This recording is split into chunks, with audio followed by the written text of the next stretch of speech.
Hi friends, and welcome back to the Art of Teaching. We have received so many emails from the parents and the teachers regarding their concerns for the preschoolers. First of all, I would like to thank you all for placing your trust in us. Today, we will be taking up the letters from the parents, the concerns of the parents regarding their kids.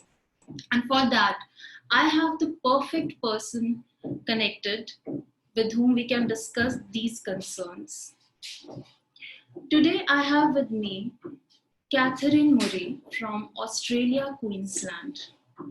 Katherine is a early childhood pedagogy expert.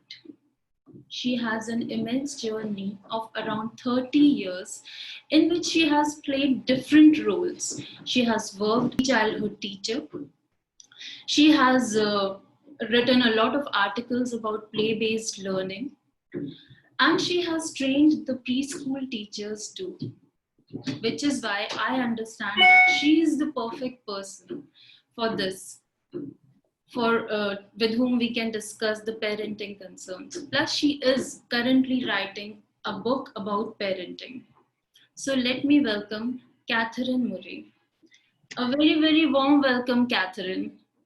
Thank you so much, and thank you for having me and inviting me to speak a little bit today about parenting, because it's a pretty tough journey to be a parent. It's not an easy thing, and there's always something different that comes up day to day. It is. So, Katherine, please tell us a brief about your journey. Thank you. I've been working with children and parents for about 36 years.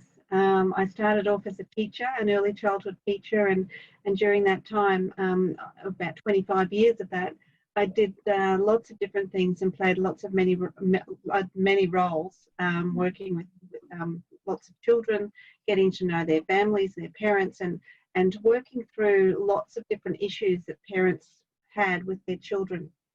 I thought another way to make a bit of a difference and help in the lives of children would be to go to the university level and start training the pre-service teachers, so the teachers of our future.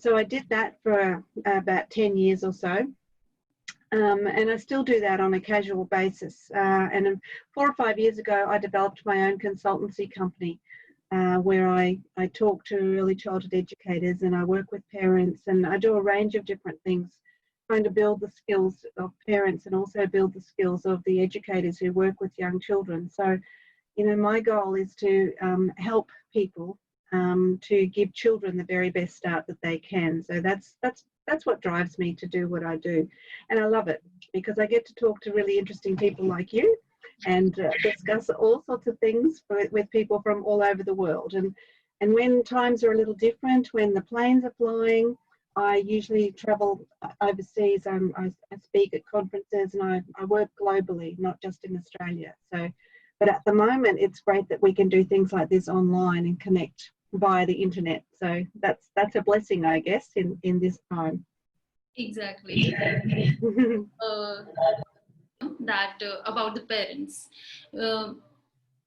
We are also working towards giving a few guidelines to the parents and the teachers to make things smoother for the kids, and to make things smoother in teaching process, in parenting process, which is why we'll be discussing a few questions we get on our support helpline. So I'll just start with the first question, Katherine.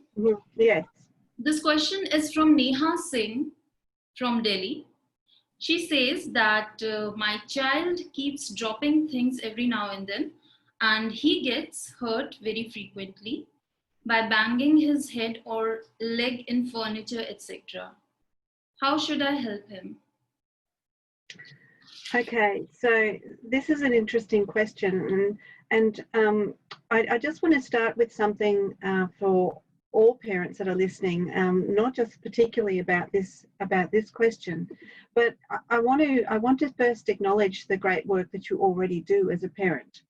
I know every day is different. I have 4 children of my own, and they're grown now. They're all adults. They're all in their 20s. But, you know, I have 4 children very close together, and I know that one day was never the same as the next. And you just sort out, you know, what one issue, and then something else that would come up. So, you know, parenting is tricky, and I know that we all do the very best that we can. So on the days where things are a little bit tough, just remember that you're doing the best you can. And that's for all parents, just to remember that.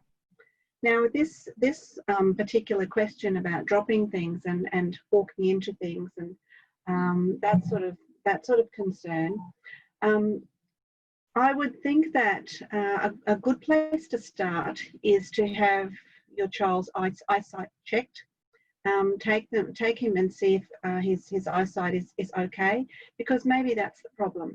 And if that's the problem, that's easily fixed.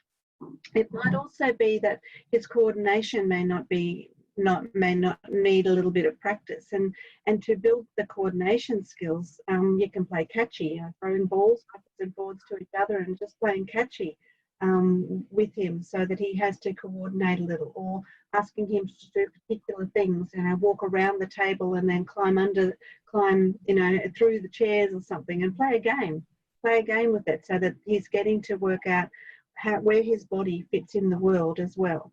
So there's a couple of things there. Also look a little bit behind the behaviour and start to think, well, is there a reason that he's doing this? Is he getting a lot of attention because he's banging into things or walking into things? Is that the reason behind it? So, you know, there's a few reasons that this might be happening, but I think the first thing to do is to have his eyesight checked, and just to make sure that everything's okay there. I think that is the perfect solution, that getting his eyesight checked, Neha, that would be the first thing you would like to do. Another thing Kathryn suggests that is working on his motor skills, right, Kathryn? Working on developing the motor skills by playing some games like catching and maybe rope skipping and all that stuff. Yes, to help with coordination. To help with coordination. Yeah. Okay, that is a very good solution, I think. Taking up another question, Kathryn, this is from Sheetal Dhamko, who is from Mumbai. So she says that my 6-year-old doesn't like to eat homemade food. Sometimes I feel like he likes only unhealthy food. He likes pizza, he likes burger, but doesn't eat chapati, curry or pulses. And upon being forced, he makes me prepare french fries or burgers, etc. at home. What should I do? I'm worried about his health. I don't want to keep scolding him for this thing. Certainly the kids should not be scolded. That should be the last thing to do. Yeah. Would be your solution, Kathryn? Well, you know what? This is the world over. Just about every parent in the world has this problem. So don't think that it's just you. Some things that you can do, and I don't know if it's possible where you live, but if you can grow your own food or grow your own vegetables, if that's a possibility, that involves your child into, you know, the harvesting of the food and gathering of the food and then cooking the food. If that's not possible, at least include your child when you're doing the cooking and ask them to you know, cut something up for you or add something when you're doing the cooking, so that they're part of the whole experience. So make it a fun thing, make it a game, get them to add things, get them to, you know, encourage them to be part of the cooking process, and then they will want to eat what they've made and what they've cooked.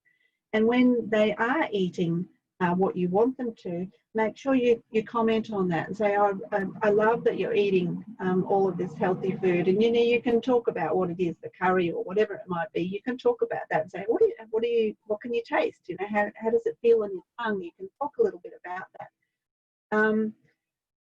Also, remember that you are the parent. So it's okay to be strong, and it's okay for you to say, well, this is dinner. You can give him a choice. You can either eat this or not have any dinner. It's your choice. You can choose. It's okay. Either eat this or have no dinner. But remember, you're the parent, and it's okay to be strong, and it's okay to say, eat it or no. Your child is not going to die if they don't eat every meal. Your child will be fine. They will come back, and the next time that you put something in front of them, they might still complain, and they might still just want their French fries and want their burgers, but you'll say, no, this is our dinner. You can either eat your dinner or have nothing. So you still have the choice. You can choose. It's up to you. Either eat your dinner or have nothing. So give them the choice. Because how old did you say this little boy is? Did the question say? He's a 6-year-old boy. Sorry? 6 years old. 6, yep, 6. So at 6, children are starting to push the boundaries.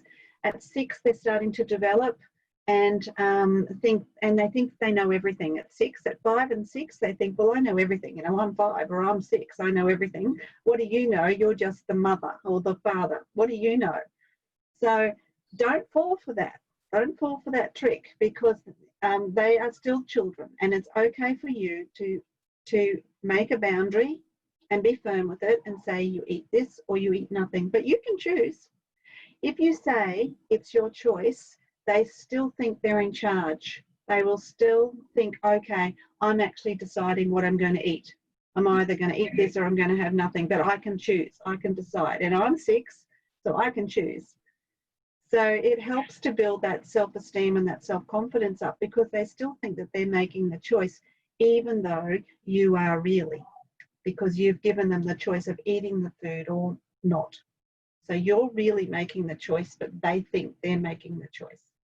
But just be strong about that, because honestly, he's not going to die if he misses a meal or 2 because he's not eating what you put in front of him. So be strong and be the parent, and it will be okay, I promise. Sometimes you have to be adamant as a parent too.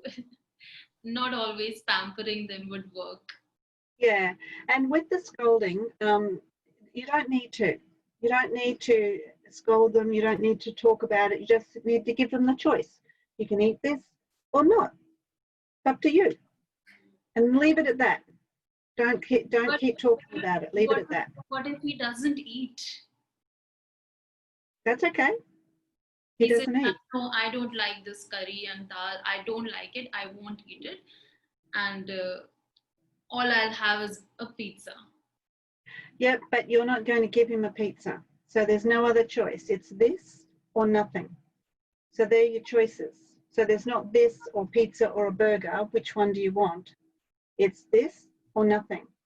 And if you've involved him in the cooking and got him to help cut the potatoes or do whatever needs to be done for the cooking, or measure out the rice or help you, he's more likely to eat it, because he's part of it. He's part of the preparation, particularly when you say, oh, this rice that you cooked is so good. It's the best I've ever had. And that will encourage him to do it again the next time. So the idea is that we have to make develop the interest of the child in the process of cooking and maybe harvesting, and finally what the product he's getting is, he'll be automatically interested in it. That's right, because he's been involved in the whole process. Right. Now think about it yourself. You know, if someone just always gives you things, you tend to just get a bit bored with all of that. But if you've been part of it, you value it a little more. So it's the same thing with children and with this cooking. And remember though, you're the parent. You know, you can give those choices, and if he chooses not to eat anything, you just say, okay, well, I'm sorry you've chosen not to eat anything for dinner. You can go and sit somewhere else because we're having dinner now. And leave it at that. And they won't want to do that. They won't want to miss out. So it might happen once that he goes off and just thinks, well, I'll show you. I'm going to go off and I'm not going to have dinner, and I'll be hungry and you'll be sorry. But he's not going to die. So don't worry about it. Just be the parent, be strong. So Sheetal, I hope you got your answer, that one thing is that you have to be adamant that if you have to eat, you have to tell your child that this is what has been prepared. You have to eat it leave it or take it, right? And another thing would be to involve the child in the process of cooking or maybe harvesting. I guess that should work. The next question, Kathryn, is from Renu Verma, who's from Merit. She says that I am a yoga instructor and my 5-year-old girl watches me doing hula hoop often. And she got fascinated, so I got a ring for her, but obviously she could not perform that well as it takes time to master the skill. She cried for hours that day, and for 3-4 days she kept me asking why she could not do it. I tried to explain to her that practice is needed before gaining excellence, but she was still crying. How should I deal with it? I don't want her to feel discouraged. Certainly, we don't want the kid to be discouraged at any point. What would be the solution, Kathryn? Well, you're right, Vasundhara. We don't want people and children to feel discouraged, and we don't want them. We don't want children to feel as though they're not good enough, and that they feel that they're failing. Of course we don't want that, and we don't want her crying for days and being upset for days. Of course we don't want that either. What I'm thinking around this one is for the mum to break down the skills of the hula hooping. So what does it mean? It means you sort of move your hips. I can't do it very well either, but break down the skills. It means move your hips. It means, practice that without the hula hoop. Just practice that. Get your daughter to use the hula hoop on her arm, because that's much easier than around your waist. And as she gets bigger and bigger, and as the mum, you can say, as your tummy gets bigger, it will be easier with the hula hoop. But for now, let's do it on your arm, let's do it on your leg, let's do it around your neck, because all of those ones are the easy ones. So that she's having some success. Okay, maybe she still can't do it around her tummy, but she's having success with her arm, with her neck, with her leg, and she's building those skills and getting some success in that way. Or another thing, a step further than that, is maybe you and your daughter go and do something that neither of you know how to do. So maybe you go and, I don't know, do some painting or something, maybe something that she can already do and you try to do it. So it's sort of going backwards and forwards where, as the mum, you're teaching her the hula hooping skills, and as the daughter, she's teaching you some painting skills or some drawing skills, so that you're sharing information. And for you not to be as good as her when she's showing you something to do. So you can say, oh, see, I've got to practice. I've got to keep trying to do this as well as you do. The same with the hula hooping. But I think break the skills down. Think about what you actually need to do when you're hula hooping. Start with something that's going to work, the arm, or the neck, leg, and then try around your waist. Great. That's the perfect solution again. Renu ji, I believe that you got the perfect solution here. Firstly, you should try to teach the child to do the sport in her arm or neck, which is much easier to do rather to do in her waist. For a child, it is difficult. I do understand that. Yeah. So it's easier to do it in her arm. Try teaching her that. She will feel much better that she can perform it. Another thing is that you can try doing another activity with your child, like painting. And probably you can ask your child to explain how to do it, how to do better in it. You can just pretend that you don't know this thing. So that will kind of compensate that there's one activity which you are teaching her and there's another activity which the child is teaching you. So she won't feel discouraged. It was a great solution, Kathy. So shall we move on to the next question? Sure. This is Jaswinder from Chandigarh. And he says that my girl, who is 5, has a bad habit of putting things in her mouth and nasal openings. Do that. Yes. Till now, it's been many incidents that she did something like this. I try to keep an eye on her all the time, but still she manages to scare me by repeating these things. Last time, she pushed a pomegranate seed up her nose. I managed to get rid of it, but it was traumatizing. Of course, it will be. What if someday something serious happens? I can't leave her even for a minute. My husband is in the army, and so most of the time I have to take care of her alone. I've tried explaining her and sometimes scolding her, but nothing works. Can you suggest me what should be done? Yeah. Once again, this is one that's the world over. There's I lots of children in the whole world that do this. do So, it. so you're not alone with this one either. Okay, so there's a few things here.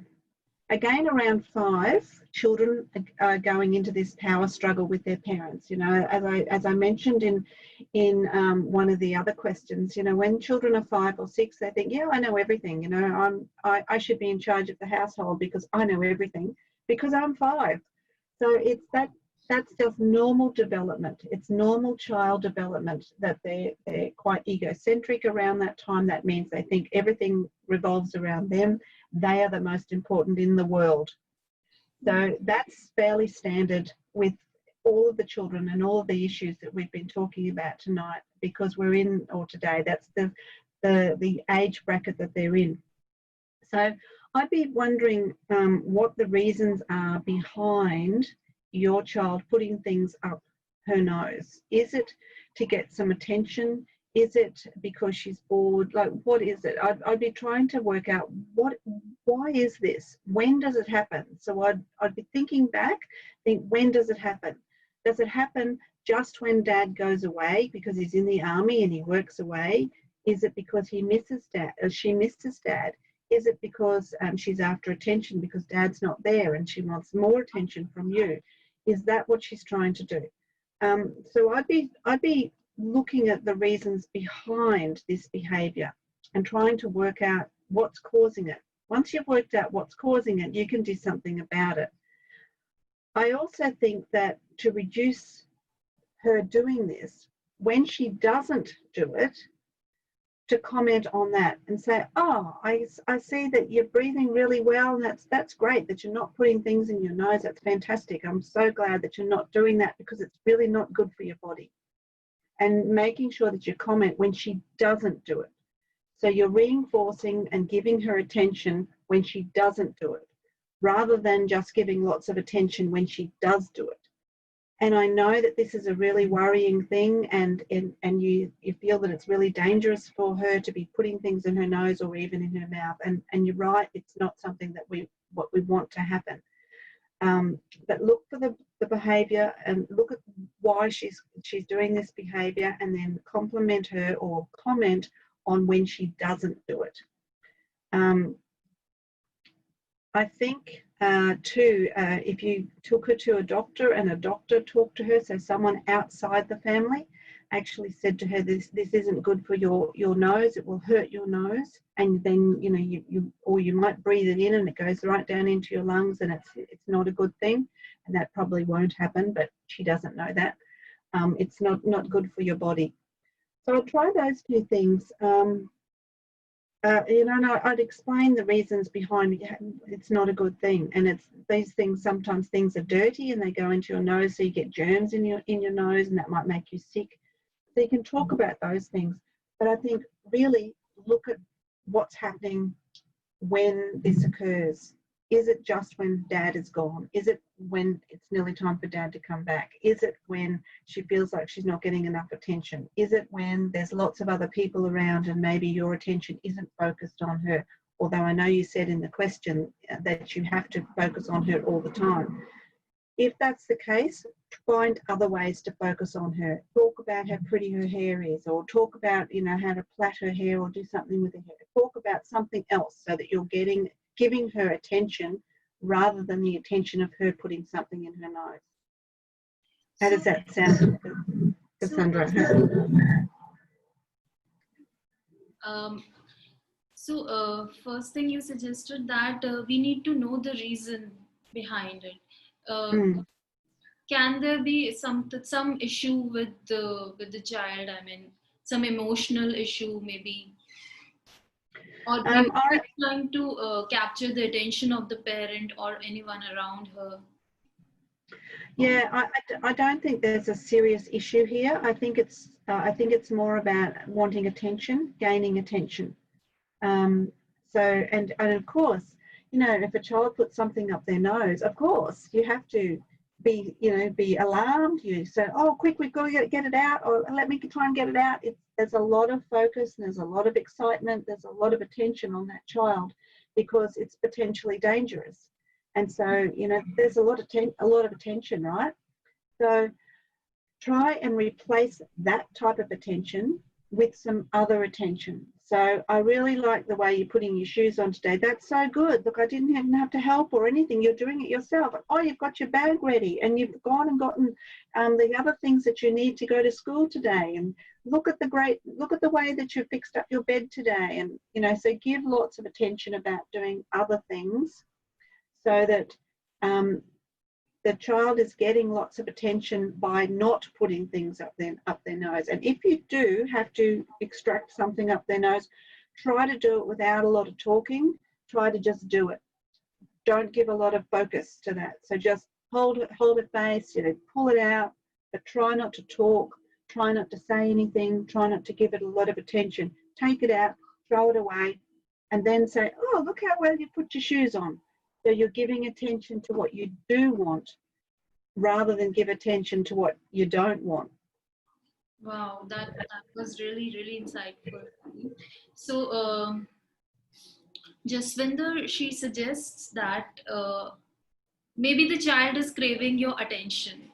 So, in that case, whenever the child does so, you have to not pay attention to what wrong she has done. Rather, try to encourage her with what things she is doing correctly. Encourage with whatever good behavior she is showcasing. So that was really, really insightful, Kathy. Mm. And Uh, just be mindful though, when you do have to take things out of her nose or out of her mouth, not to give that a lot of attention. So play that down. So don't talk too much. Do it really quietly. Just do what you need to do, and then focus on something else. so we don't have to provide that attention which the child is craving for at the time when she has done something wrong. She has poked something in her nose or mouth. We have to give her attention on the correct things what she's doing. Mm. And I'd also suggest too that you think back and think, well, when is she doing this? When, you know, because you know Dad's away, so when is she doing this? Is it, you know, when he's due to come back, when he leaves? Just, you know, have a think. When is it when you have visitors? Is it when there's other people in the house? Like, when is it? So that you know sort of when to expect it, and remember to play it down and focus more on the good behavior that you want. So what if the child does it when the father is away? Maybe she's missing him, or So I, she wants extra attention because he's not there. She wants extra attention. So it's not that her mum's not giving her enough attention. I'm sure her mum is doing a beautiful job. I'm sure she's giving her plenty of attention, but she might just want extra attention because Dad's not there. which she's not getting while the father is away. Yeah, and that's not Dad's fault either. It's no one's fault. It's No, just the way it is, and that's but okay. ultimately we need to make the child understand that this is the way things are going to be. Yeah, He has to be happy. that's right. So focus on the good behavior, not on the bad. Okay. I hope you got your answer, Jaswinder, and I hope it helps you. Taking up the next question, this is from Rupam from Varanasi. And she says that I try my best to instill values and life skills in my 6 years old, who will soon be 7. I feel respecting elders, kindness, love for nature, etc. are really important to be taught at this age. True. I take pains and do activities to make sure he's learning these things, and I think he is learning these things. But once in a while, I get into disagreements with my husbands and others. I try to avoid having such conversations in front of him, but many times he is around, the child is around, and unfortunately, he has noticed this thing. A few weeks back, it got bad with my mother-in-law, and since then I have seen him being rude with her, which I don't want. I tried to talk it out with him, but I don't think it made much of a difference. What should I do? Yeah. Again, this happens, you know, and sometimes your children see we're not perfect, are we, as adults? And sometimes our children see us in situations that we wish they didn't see us in. So if we're arguing with someone and your child sees that, you know, in front of them, I mean, that's life, that's going to happen. And, you know, we're not perfect and those things happen. Your child is 6 to 7 years of age. So during that time around, again, if we're looking at child development, we're looking what happens around 6 to 7 years of age. Children are starting to look at the world a little more. They're not so focused just on their parents. They're starting to, you know, form friendship groups with other children. They're starting to look at other adults and form relationships with different adults. That's just normal development. So your child is sort of looking at the relationships that you have with other adults as well. And at times, as you've said, sometimes there's arguments. Now your child has involved himself in those arguments. So he might be trying to protect you. He might be trying to add to you, to support you when you're having these arguments with different people. I think as parents and as adults, sometimes we don't do things, we would do things differently if we could do it over again. And that might be a conversation that you have with your child, just saying, you know, I didn't handle that very well with your mother-in-law. I was really upset because this and this and this happened, and I didn't handle it very well. I got really angry with her and I yelled at her, and I shouldn't have done that. And you know, you might, you know, maybe you apologize to your mother-in-law for getting angry with her. Maybe you say to your son that I'm going to apologize because I got angry with her and I yelled at her. And then say to him, oh, you know, how else do you think I could have handled this? What else could I have done to let her know that I was unhappy with what she's done, but not yell at her and not get so angry? So talk to your son about different ways that you could have handled that situation, so that you're showing him that there's other ways. There's not just yelling or shouting or whatever happened. There's different ways to manage the situation. And then encourage him to say, well, okay, you're not very nice to the mother-in-law anymore. So what's a different way that you could do it? How else could you handle things? So that you're starting to have these conversations with your child about different ways to handle different situations, so that he's seeing that it's not just one way to handle a situation if you get upset with someone, if you are having an argument. And we all do it, but we don't want to model those behaviours for our children. We want to model different ways to manage a situation. So I think if he continues to involve